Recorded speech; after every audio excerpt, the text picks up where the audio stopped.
Hello, everyone. I'm Cal Gould here with another interview in the series of focusing on history of ball hockey. My guest today is an individual that contributed greatly to the development of organized ball hockey in Edmonton before moving on to a career as an author, columnist, adventurer, and most importantly, as a lead of the Royal Canadian Geographical Society. So let's find out who we are with. What is your name and where are you from? I'm John Geiger. I grew up in St. Albert in Edmonton, and I'm currently living in Toronto and Ottawa. What are your early memories of playing any kind of street hockey in your youth? I like a lot of Canadian kids. I played street hockey constantly, and played it in the summer, played it in the winter. I remember playing it in St. Albert, on Glenmore Crescent, where I grew up. I remember playing it in Brandon Village, where we moved after my parents were divorced. Then moved to Edmonton and in the old Strathcona area, and it was there that we really started to,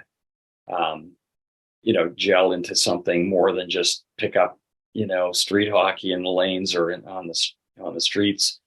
Um, if my memory serves correctly, there was a Canada Cup series that really inspired a lot of kids to come out and just kind of, we would be playing up at the playground at King Edward Elementary School, an old beautiful brick school in Old Strathcona, on the playground there, and you know carrying our nets up and just sort of pick up ball hockey and other kids from the neighborhood that we didn't know would show up too, and gradually this turned into a series of teams. So it was very informal. There's no boards, no refs initially. It was just a bunch of kids having fun, and we adopted the names of various teams that were participating in the Canada Cup. So, there was Sweden and Finland and USA, Canada. Of course, everybody wanted to be Canada, but no, we couldn't all be Canada, so we had to take the identity of other countries. So essentially, it was fewer people wanted to be Russia, as you can imagine at the time.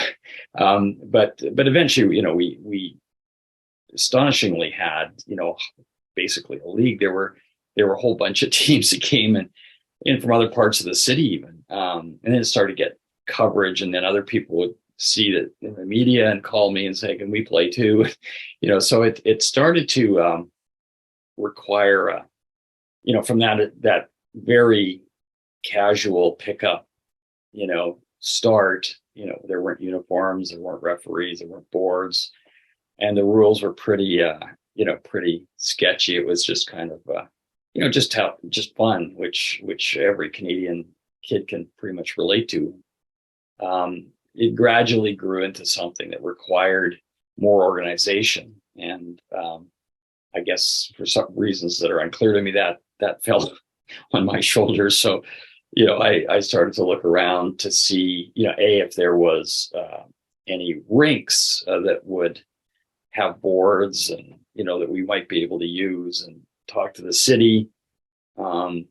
Initially we played, as it gradually grew, and I'm just sort of jumping ahead a little bit, but it grew over a couple of so-called seasons, and we eventually ended up using a couple of outdoor rinks at Kinsman there under the high level bridge, but less than perfect venues for ball hockey, because one of the major problems is the ball kept flying out of the it was an outdoor facility. The asphalt was kind of rough. It wasn't it wasn't like the smooth concrete you see in indoor arenas. So that's how it sort of started. It was almost organically. It's not that I set out or anyone set out to organize a league and had this master plan. It was instead just a bunch of kids, teenagers having fun and loving a sport that not as many of us could skate well enough to play competitively in ice hockey. So it was a way to enjoy the thrill of that sport, hockey, but yeah, absent the skates and of course at all times a year. So it really did explode. It took me by surprise, and we then had to or I had to, with the help of a few friends, had to kind of formalize it. We had to find referees. We had to, we started to get teams register and uniforms and, all things that go with the league. Let me ask you, were you involved in any other activities or organized sports before you became involved in this sport of ball hockey? No, not really. I played briefly football in my school and stuff, but nothing. No, I'm not. Definitely not. I wasn't a very athletic person. I just was, I think, a typical, Canadian teenager who was really inspired by, by the sport of ice hockey, especially when played, in the international, in the Canada Cup championships. So, it was just it was more a product of culture than athleticism. I think it was just the milieu that we all lived in. So, as you mentioned, getting organized for the arenas, can you remember any specific challenges that you encountered, like dealing with the city, as you mentioned, the referees? Were there any real hurdles that along the way that you found that almost could have prevented you from moving forward? Well, I do recall that it was difficult to convince the city that this was something that they should take seriously. And the fact that we were initially having to use these outdoor rinks rather than the obviously vastly superior indoor arena surfaces, made it very challenging. I mean, for one thing, you went through a lot of hockey sticks, because the roughness of the actual, I don't know if you remember that, but you play a few games and you have to head off. And I'm sure we did a great business for some of the sports. So there was a great hockey store on White Avenue there. I spent half my life in there buying new hockey sticks. So yeah, I think they were just kind of baffled. The city, as I recall, the city bureaucrats are a bit baffled. And, well, who are you? What is this? Where's your certificate of incorporation? And, well, we don't really have it. We're just, and can't we just sort of treat this as pickup? Well, we're the city. We have rules. You have to follow these guidelines. And so it was a bit challenging. And I, as I say, I didn't set out to, I didn't have a master plan or set out to organize a ball hockey league. I was just having fun with my friends, and somehow I got voted to be the guy that had to do the work. I don't know how that happened exactly, but anyway, it was a great sport. I remember just everyone had a hell of a lot of fun, and at the end of the day, that's what sports should be. And we attracted, initially it was just, as I say, friends. Gradually, we got some very talented ice hockey players who were showing up and playing for teams, and they were, fantastically fit, but also just terrific players. They knew the sport, and the difference between ice hockey and ball hockey is not so great that they didn't shine instantly in the ball hockey sort of environment. So that was. That was a sign that it was going to go somewhere and probably outplace my own abilities as a player and some of the other people in the league. Gradually, it started to get a lot more serious. Not just in terms of the need to organize, but the level of competitiveness improved really dramatically from those early days of just kind of pick up street hockey fun to actual organized league. I remember there's a guy named Ryan Munsterman. I don't know what happened to Ryan. I've lost touch with most of the people. I remember being quite a brilliant player, and there were Brochus, these brothers who, were fabulous players too. And just a bunch of really, some talented ball hockey players sort of came into the league, and those teams, the Brochus, I think, had a team called the Nordiques. And they dominated quite a bit because they were just had a level of skill that was ahead of some of the other teams. So yeah, it was an interesting, it just, as I say, when things happen like that organically, clearly there was a huge appetite. There was an appetite for ball hockey, and it just kind of, grew. It's like the seeds were planted there, and they just sort of took off. I just had to try to you know, find venues, find referees, try to get a structure, find, who's the manager for these teams, make sure that people are in uniforms, rule books, all these sorts of things that started to come into play. And I felt at some point, I think, quite overwhelmed by, the interest and the demands. And, I was I was in, I guess, ultimately heading into or in university and just, not able to kind of do this almost full-time job that had been thrust upon me. So I started to look for possible help and eventually successors, or someone who I could pass it off to. We did, I think, a guy named John Hayes was a help and became, someone I think eventually.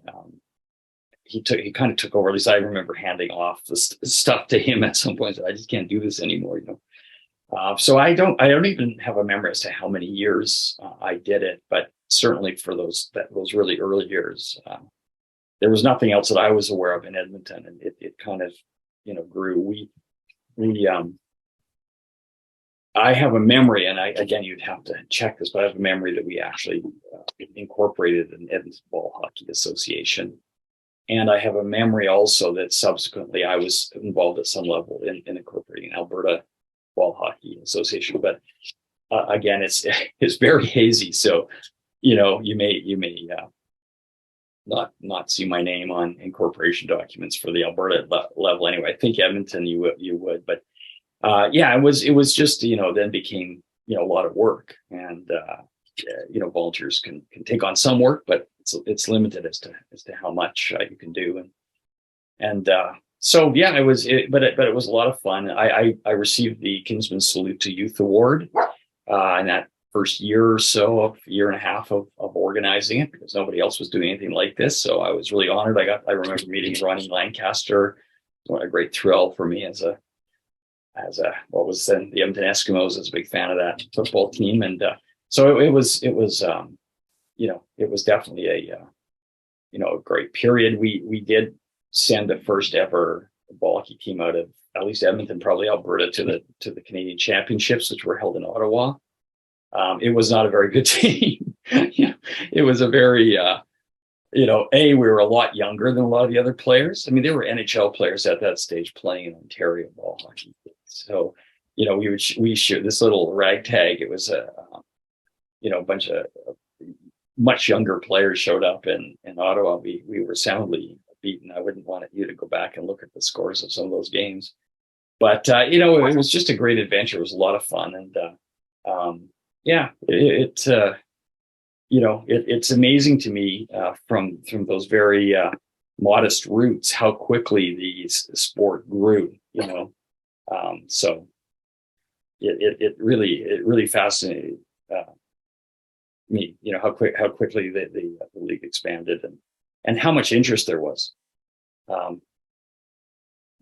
the sport. It's really a sport that, attracted a lot of interests, a lot of excitement, a lot of attention.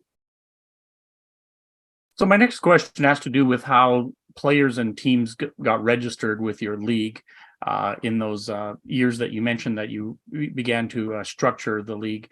Were players coming to you individually asking to join a team? Did the teams come in to complete? And were they put into different divisions, or were they separated by, how did they get organized?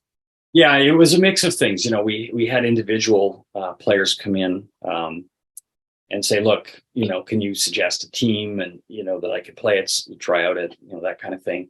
But there also were kind of intact teams of, friends, guys that some of them played hockey together, but some of them were just friends. So, I remember the Nordiques came as pretty much a unit. They had a really great team, and they knew each other, and really classy guys. I really, that's the thing about it. There's a real sense of sportsmanship about the league. There were very few, issues. Some of the, violence you would sometimes see associated with ice hockey. It didn't happen. Maybe it's because the equipment was lighter and different. I don't know what it was, but there just was a lot of camaraderie, and the players were all pretty good about and pretty forgiving. I'm sure the many shortcomings of the league, in those early years under my direction, it was very much a casual sort of operation. I'm sure that the leagues that you see today in ball hockey are much more heavily supported and staffed, and the volunteer network would be much greater. I mean, but that first year or two, it was basically just me and a couple of friends helping out here and there. So but it got it got a lot of media attention, which was interesting. Now, part of the reason for that is my stepfather was a prominent journalist in Edmonton, Eddie Keene, who had a column in the Sun, and he was a big broadcaster on Ched Radio, which of course was the huge rock station in Edmonton. So Eddie, I think, tipped off others in the media, and pretty soon we found ourselves getting coverage in the Edmonton Journal.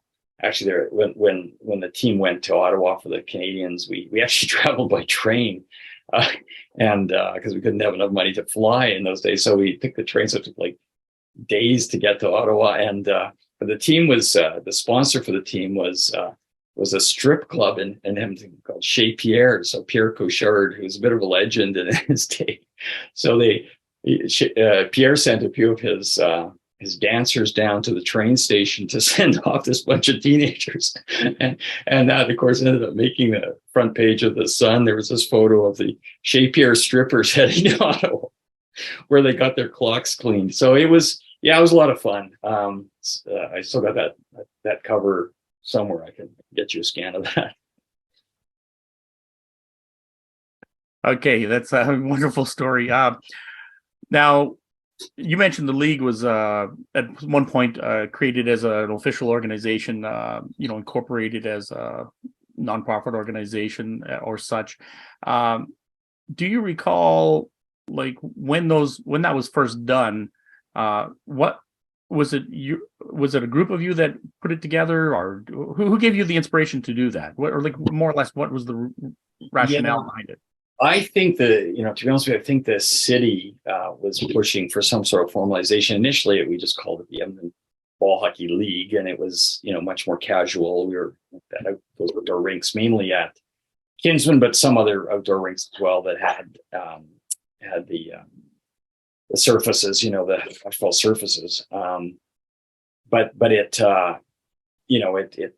just required, the bureaucracy. It required a more serious,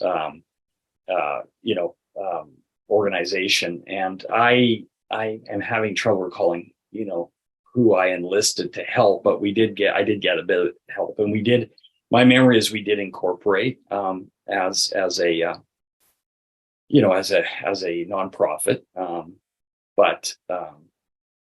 and I think it was called the Edmonton Ball Hockey Association. But again, if you maybe went to the registry offices in Alberta, they would be able to provide more details and provide you with some names of people who were on that at that time. I do know that John Hayes came in at some point, and he was very helpful. He was a very smart guy and very capable, and he helped to take on some of the responsibility. And I shortly thereafter, passed on whatever files and documents I had.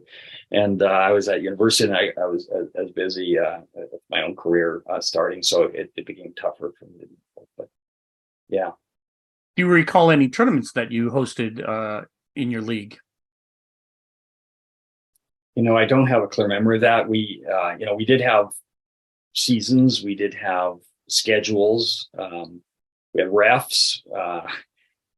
Volunteer wrestlers were fantastic, and standings, and we kept track of points and goal scorers and all that. So we did have all the stats that you'd expect, but I don't know what's happened to all that information. I doubt any of it's survived. So I just remember some of the names and some of the personalities more than there was at one point an all-girls team, which is quite innovative and unusual for that time anyway. And my sister, of course, I enlisted every bit of help I get. So I enlisted my darling younger sister, Becky, to organize a girls team. And she had some not good young women athletes, but they were competing against all guy teams, and some of those guy teams were extraordinarily good, so it was very tough for them, but they were really they were a lot of fun and great to have in the leagues. They were called the Cougars, if I recall correctly, which is kind of funny. But yeah, no, they were, and so yeah, I remember a few teams like the Nordiques, the Cougars, Strippers, which was the team I was on. There were quite, I just can't remember all the teams, but they came from all over the city. I don't recall specifically tournaments, hosting a tournament. It's possible, but I just don't remember. Now, as you mentioned, Edmonton participated in the Canadian Ball Hockey Championships in Ottawa. How exactly did you come about contacting the Canadian Ball Hockey Association and getting involved in that tournament? Did they contact you, or did you contact them, or how exactly did that all fall into? Yeah, and I'm sorry, I just don't have a memory of how that happened. Whether they reached out to me, it's quite possible they did, because we were getting some attention, and they were building up a national organization. They wanted representation across the country, especially in Alberta, of course, a great hockey province with NHL team, I guess WHA/NHL team in Edmonton and so forth. So they, whether they came after us, contacting me, I think that's maybe what happened, but it may have been that I thought, look, there's got to be, a world outside Alberta in terms of ball hockey, and we should connect with them. But I did connect with the leadership, and they were really keen to have. And I do remember saying, look, I don't think we can mount a competitive team, and they said, we don't care. We just want a team. We want to, we were building a national organization. We want Alberta represented. And so, we ended up, going. I remember there were some NHL players playing in that tournament for the Ontario teams. I can't remember the player specifically. Dino Cicerelli. I think it was Cicerelli. Yeah, so that was my memory. So yeah, he was playing, and some other fantastic. I mean, it was just we were blown away, and hardly surprising. We were just a bunch of teenagers, not anywhere.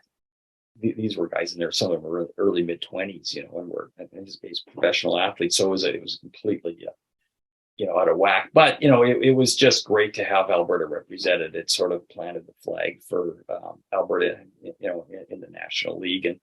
And although we were creamed, it was on a personal level a great experience, to be able to go and play. And I played defense. I wasn't the most skilled player on the planet, but I think I was fairly good. Held my own in the league, our league.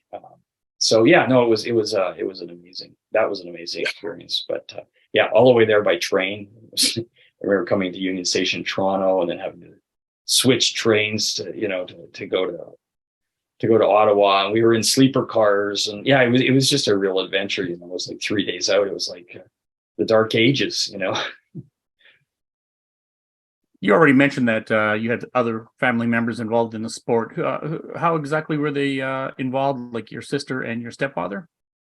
Well, so yeah, my sister, just because, again, it started out, remember, it was just kids in the neighborhood. So she and a few of her friends played hockey too. So, and then of course I kind of press ganged her into helping out in various ways, including eventually, organizing a team, which she did.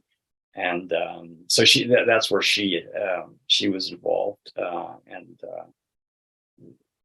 as I say, they gave a fantastic effort. They were wonderful, a wonderful addition to the league in those early days for sure. And then Eddie, who just loved to see this spontaneous thing happen, right? Just down the block. I lived on 86th Avenue, so I lived half a block from that initially that schoolyard where we started. And, Eddie had played hockey as a young guy, and he loved hockey. I saw many Oilers games with Eddie. My step brothers, Randall and Kerry Keane, were both in the league and played on my team, in fact. so yeah, there was very much a family. That's what it was. It was a bunch of kids and family. But Eddie kindly came out and initially was like, I think, like the only guy that we could enlist, only parent we could enlist as a referee, and maybe we got a few other parents eventually to join in. But it was quite funny. And of course, Eddie was a huge celebrity in those days. I mean, he was everywhere. And as a kid, I remember people recognizing Eddie, and you're Eddie Keane. There's a lot of that stuff going on. So having hit him there was probably an additional attraction for some of the other players and teams. What are your favorite memories of ball hockey, personal memories, and anything that you have as a collective memory with others, maybe like a team or something? Yeah, it struck me as just a great sport. Great exercise. For the first period of time, we were outside. So even though the venues were horrible, it was great. It's just great to be out in the air. I remember one of the big shifts was we initially started with tennis balls. So you can imagine how far those would go astray,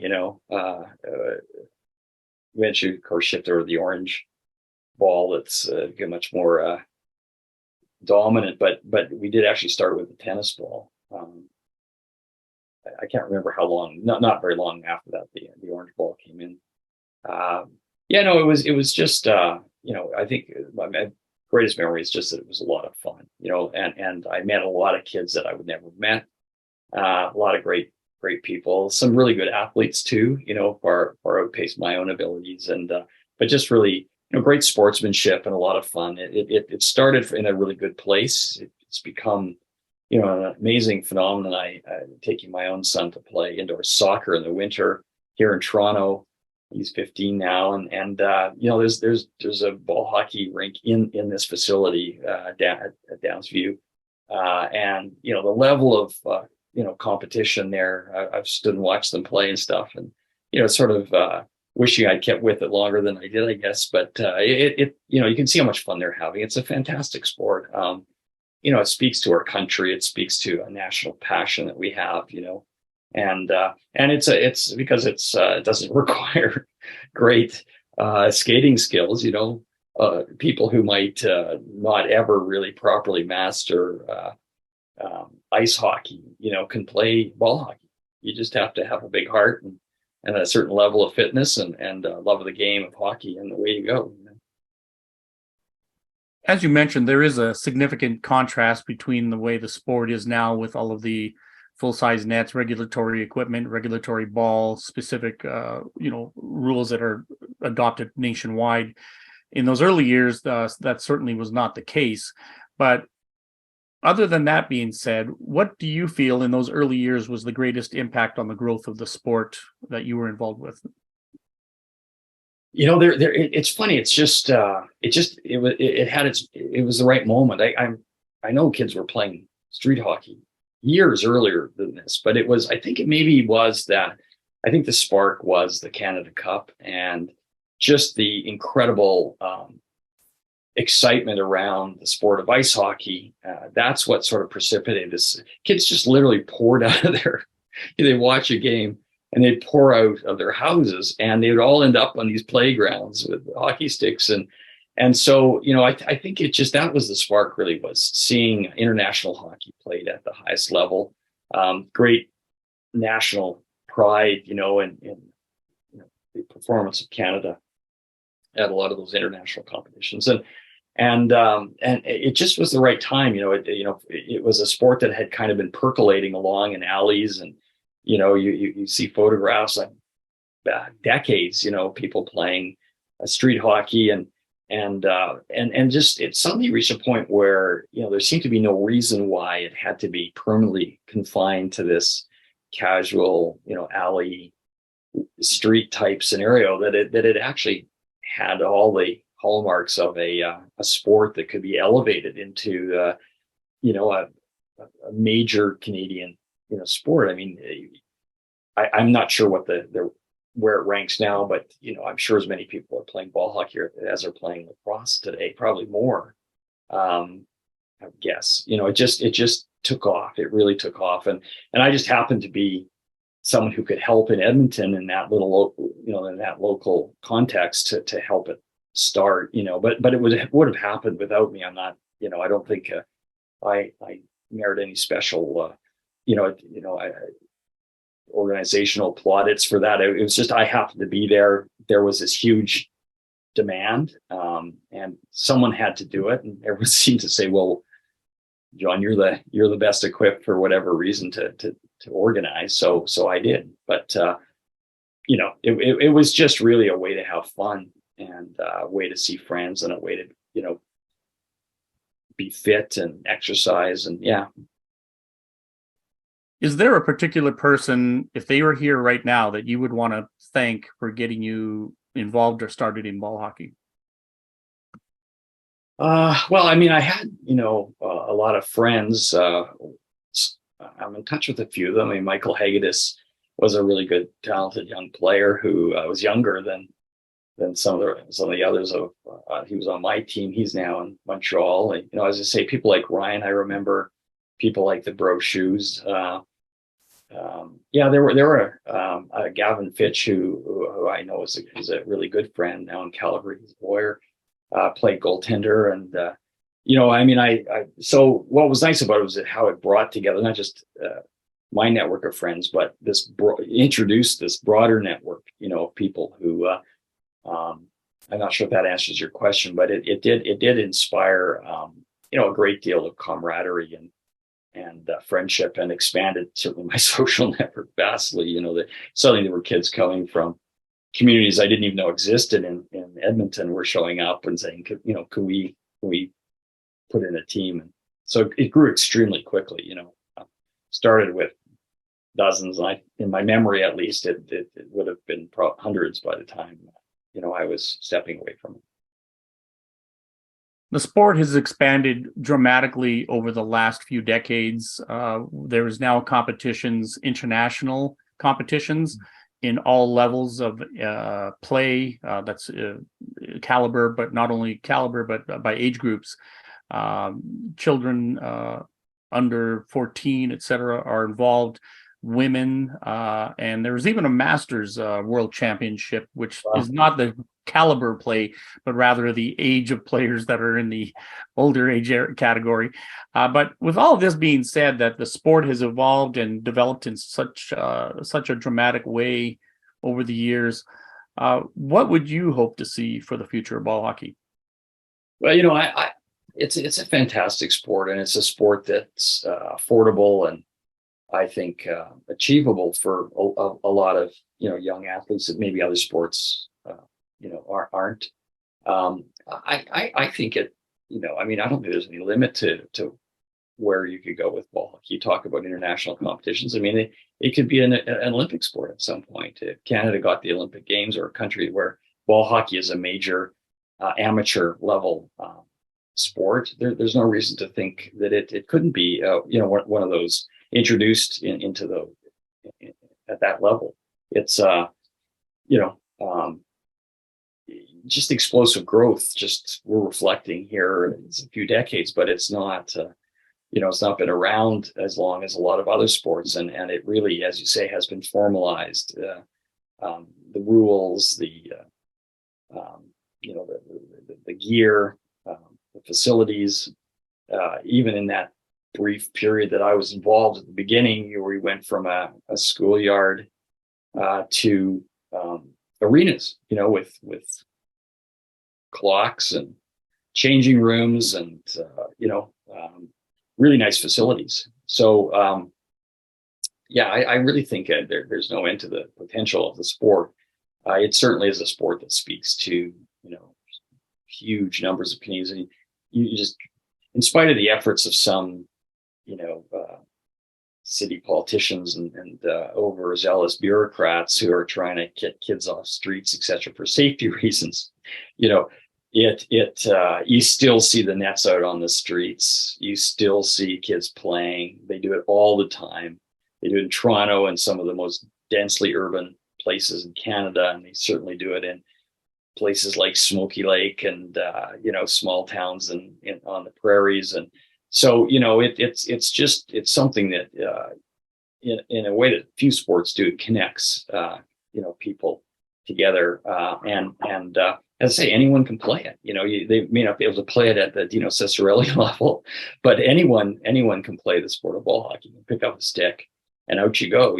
Starting with street hockey, and as skills develop, find a team and get in the league, and yeah. So I think it's got a lot of. I don't think it's. I wouldn't want to think it's peaked. I think it's got a lot of growth potential ahead of it as a sport. Thank you very much for answering my questions. Is there anything you'd like to add or share with us that I didn't? Well, no, I just would appreciate, I'd like to say I'm grateful to you for your interest. And, I love the fact that there's at least some documentation around, how the origins of sport, are really interesting origins of sports, and whether it's, where did basketball come from? Where did ice hockey come from? How do they become major sports? And ball hockey is no different. It starts, and it's almost like there's something in the water. It just sort of starts organically, and then it takes off and it grows. And so I really appreciate the fact that you're taking the time and trouble to try to document some of this story. I will go and go through. As I said, I don't think I have any papers or anything related to that, including the incorporation documents, any of that stuff anymore. But I know I do have newspaper clippings, quite a few of them. So you'll expect your inbox to be stuffed with some documents coming through. I'll actually dig those out today and get those too. So at least you have a better sense of it. And I think there'll probably be some names. If you did want to speak to anyone else, I'm in touch with a few players for sure from those days, and I'd be happy to pass on those names if you want to see if they have any memory stuff. They weren't organizers as such. Unfortunately, my sister, who organized the Cougars, the all-girl team, passed away just in September or October. So, I lost her, but maybe even some of her friends are still around that I could track down. So anyway, I'll do what I can if that would be helpful to you. I thank you very much for all of your contributions you've made. Thank you for your time. Thanks, Cal. Great chatting.